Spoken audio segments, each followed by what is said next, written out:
Pak, uang itu hanya akan menjadikan masalah. Setuju, tapi banyak masalah yang harus diselesaikan dengan uang.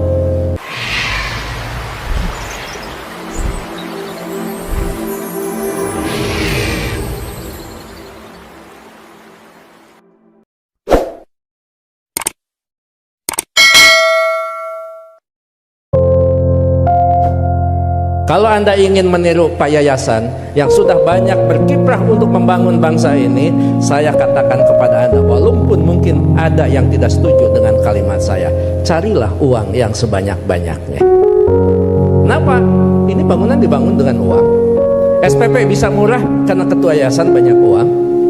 Dosen yang 10, mahasiswa 1, kenapa bisa hidup? Karena dia punya uang. Ambil, cari uang yang sebanyak-banyak. Semuanya terdiam.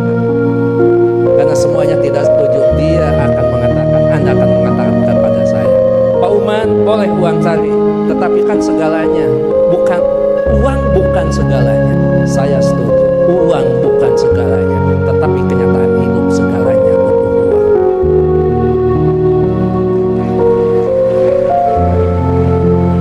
Gak mungkin beribadah haji kalau tidak punya uang. Hanya 1-2 orang yang bisa ibadah haji tanpa memiliki uang. Pak, uang itu tidak akan dibawa mati. Betul, saya setuju. Tapi tidak sedikit orang terasa mati kalau tidak punya uang. Pak, uang itu hanya akan menjadikan masalah. Setuju, tapi banyak masalah yang harus diselesaikan dengan uang. Pak, kalau sudah cinta, nggak ada urusan uang. Betul, tapi kalau cinta ada uang, itu lebih indah. Artinya apa? Kita bukan memandang enteng tentang uang. Yang terpenting cari uang yang sebanyak-banyaknya dengan cara yang halal, dengan cara kejujuran, dengan tidak menyalahgunakan kewenangan. Maka baru di situ dikatakan uang akan tepat berada di orang yang tepat. Maka uang itu hakikatnya akan menjadi keberkahan bagi semua umat. Itu yang terpenting. Kenapa saya bicara begini? Karena saya tahu di hadapan Bapak Direktur Pendidikan Tinggi Agama. Ya, betul kan? Biar suatu saat saya diundang ke Kementerian Agama. Jadi mohon, yang terakhir saya ingin sampaikan, tidak ada kesuksesan tanpa kerja keras, tidak ada kesuksesan tanpa perjuangan, dan tidak ada kesuksesan tanpa dorongan doa dari kedua orang tua kita. Jadi pada hari ini Anda ucapkan selamat. Anda mintakan maaf kepada orang-orang tercinta yang berkontribusi atas kesuksesan pendidikan kita. Hati-hati memperlakukan kedua orang tua. Saya tahu di sini ada master hukum, saya tahu di sini ada master manajemen, saya tahu banyak prodi yang ada di sini dan memiliki tata kelola yang sangat baik. Maka itu salah satunya didukung oleh perilaku Anda setelah lulus. Pada saat Anda berinteraksi dengan kedua orang tua, jangan menggunakan pasal hukum.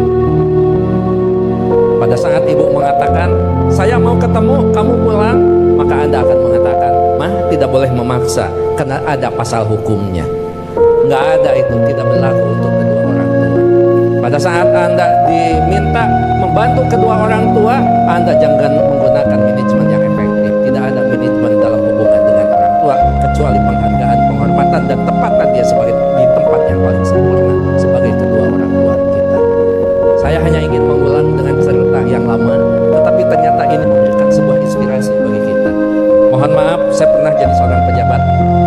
Pada saat saya sedang rapat, saya ditelepon oleh keponakan saya dan menyatakan ibu saya dalam keadaan sakit. Kemudian saya balas telepon itu dengan sebuah ungkapan yang agak sedikit sombong. Tolong cepat bawa ke dokter dan nanti uangnya akan saya transfer.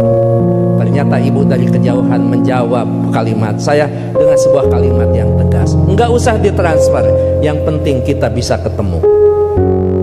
Kalau ibu sudah mengatakan yang penting kita bisa ketemu, maka jabatan itu tidak ada, maka rapat itu tidak ada. Dan boleh saya katakan, kalau saya sudah dipanggil ibu dan bapak, tidak ada yang bisa menolak panggilan siapapun, termasuk atasan saya. Kalau itu ibu dan bapak yang memanggil, karena yakin kalaupun saya bisa memberikan sebuah alasan, Pak mohon maaf ibu saya dalam keadaan sakit, maka atasan saya akan memahami semua, karena mereka juga pernah dibesarkan dan memiliki rasa hormat kepada kedua orang tuanya.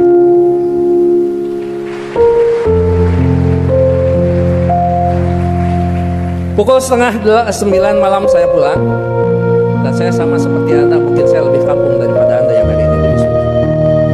Saya tidak dilahirkan di tengah kota, saya dilahirkan di kaki Gunung Papandayan yang sekarang terkenal dengan tempat wisata Kawah Papandayan. 3 jam saya sampai di rumah, 11:30 saya sampai di rumah. Ternyata ibu dalam keadaan segar bugar, tetapi saya tidak menunjukkan perasaan seudon kepada ibu. Kenapa? Ternyata di situ ada hikmah. Bagi seorang ibu dan bapak dalam keadaan sakit, kemudian dia menunggu anaknya terkasih dan tersayang, maka pada saat dia bertemu, maka kehadirannya lebih mujarab daripada obat yang diberikan oleh seorang dokter. Catat.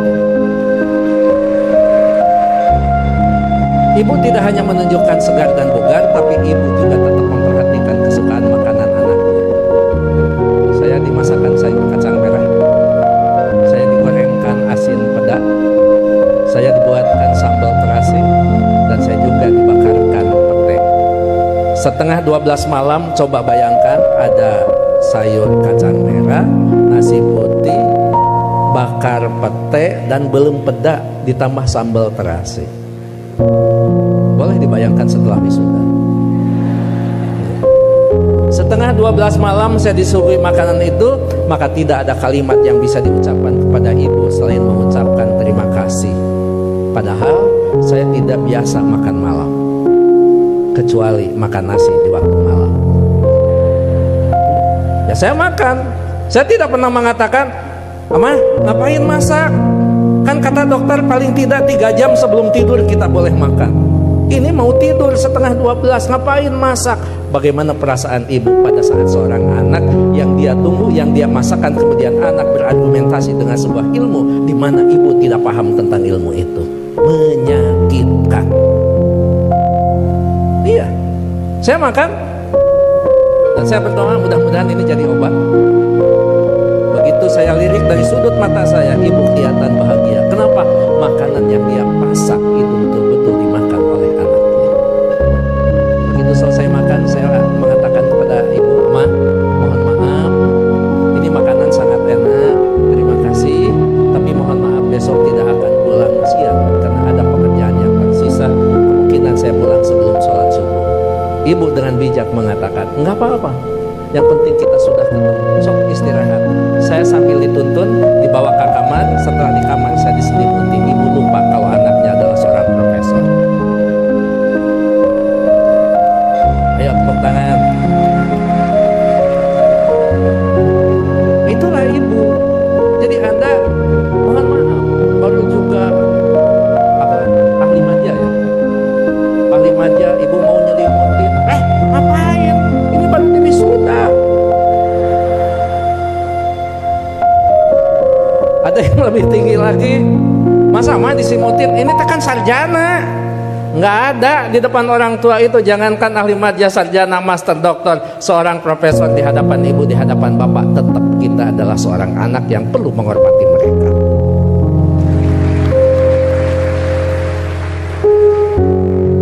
Yang paling indah dan paling membuat saya terharu, pada pukul 3 saya bangun, ternyata ibu sudah berdiri di samping saya sambil menepuk bahu saya. Cepat kamu bangun, jangan lupakan sholat sepertiga malam terakhir. Kenapa? Kamu bisa mendapatkan yang semua ini bukan karena kepintaran kamu, jangan-jangan bukan karena kecerdasan kamu, mungkin keberuntungan doa kita dikabulkan oleh Allah Subhanahu wa Ta'ala. Jadi ibu masih khawatir tentang anaknya. Ibu khawatir anaknya merasa pintar sehingga pintar menjadi sebuah kesombongan. Ibu masih khawatir anaknya cerdas, cerdas menjadi sebuah kesombongan. Bahkan melupakan siapa yang menentukan takdir segalanya pada kehidupan kita. Itu pada profesor itu. Jadi tolong ibu bapak, sebagai orang tua, anak kita hari ini di wisuda, tetap mereka adalah anak kita yang perlu kita luruskan pada saat mereka terlempar dari jalan yang memang ditentukan. Perlu diberikan peringatan, tapi tentu sekarang ini ada kaidah-kaidah yang beda dengan zaman. Seorang siapa Pak Rektor, sahabat itu Ali mengatakan, didiklah anak-anakmu bukan dengan zamanmu, karena mereka tidak mungkin mengalami zaman yang seperti kita alami. Jadi memang cara sudah berbeda, cara kita memperlakukan anak-anak kita. Tapi sejatinya tetap kewajiban kita adalah bagaimana mendidik anak-anak kita, bukan masalah kedewasaan, tapi ibadahnya sampai nyawa berpisah dengan badan, itu tetap menjadi kewajiban kita sebagai kedua orang. Begitu saya sudah selesai sholat, kemudian di situ saya bisa mendapatkan sebuah hikmah. Memang orang tua kita adalah punya kecerdasan yang luar biasa. Padahal ibu saya bukan profesor, ibu saya tidak lulus SMA, ibu saya juga tidak lulus SD. Beliau hanya lulusan sekolah raya. Tapi apa? Dalam sebuah komunikasi waktu itu saya katakan, "Ama, sekarang saya pergi, mohon pamit." Ibu masih bertanya, "Kamu nanti sholat di mana?" Saya jawab, "Nanti sholat di jalan." Ibu langsung mengkritisi kalimat saya, "Jangan suka sholat di jalan, ketabrak mobil." Itu kata ibu. Terus saya mikir, emang juga, emang benar masa sholat di jalan? Saya katakan, enggak, maksudnya sholat di masjid di jalan. Masih salah kalimat itu di hadapan ibu. Enggak ada masjid di jalan, paling dekat di pinggir jalan. Saya bilang, iya, nanti akan di masjid, sholat di masjid di perjalanan. Baru saya lulus dari ujian seorang ibu. Nah, lamun eta benar profesor. Dan yang terakhir, saya mohon maaf tadi malam tidak transfer karena Amah mengatakan tidak boleh transfer, tidak usah transfer, sehingga saya tidak transfer. Disitulah kecerdasan ibu luar biasa. Iya, nggak apa-apa. Ngapain harus transfer ke seorang ibu? Mana? Ibu lebih cerdas daripada seorang profesor. Oleh karena itu tentu saya berharap sekali lagi, kalau kita mau sukses, berbaiklah kepada guru, kepada orang tua kita. Kalau kita mau sukses, jangan pernah Anda melupakan, karena kesuksesan kita adalah jerih payah dan hasil pemikiran kedua orang tua kita, termasuk guru kita. Mudah-mudahan orang tua kita yang sekarang masih ada tetap diberikan kesehatan, diberikan usia yang panjang, tetap mampu membina dan membimbing anak-anaknya sampai menjadi investasi yang terbaik bagi keduanya. Bagi orang tua kita yang sudah tidak ada, termasuk kedua orang tua saya, mudah-mudahan senantiasa mendapat tempat yang terbaik di sisi Allah Subhanahu wa taala. Amin. Saya pikir itu Pak Rektor, Pak Ketua Yayasan, hadirin Sivitas Akademika Unpam yang saya hormati. Mohon maaf kalau sambutan saya agak sedikit panjang, karena saya tadi mengimbangi Pak Rektor sangat panjang, kemudian Pak Ketua Yayasan sangat pendek, maka saya setengah panjang dan setengah pendek. Mohon maaf tidak bisa mengikuti wisuda sampai akhir, karena saya harus mengejar waktu ke Tasikmalaya Pak Rektor. Apapun tadi yang dibicarakan oleh Pak Warek sudah dibicarakan dengan Pak Warek dan Pak Ketua Yayasan. Begitu juga kepada Pak Direktur, saya mohon pamit. Anggap saja kalau di Kementerian Agama kan tidak aneh, anggap saja saya penghulu. Penghulu biasanya kalau sudah menikahkan, ijab kabul dinyatakan sah, penghulu biasanya pamit diri dan tidak perlu menunggu sampai resepsi.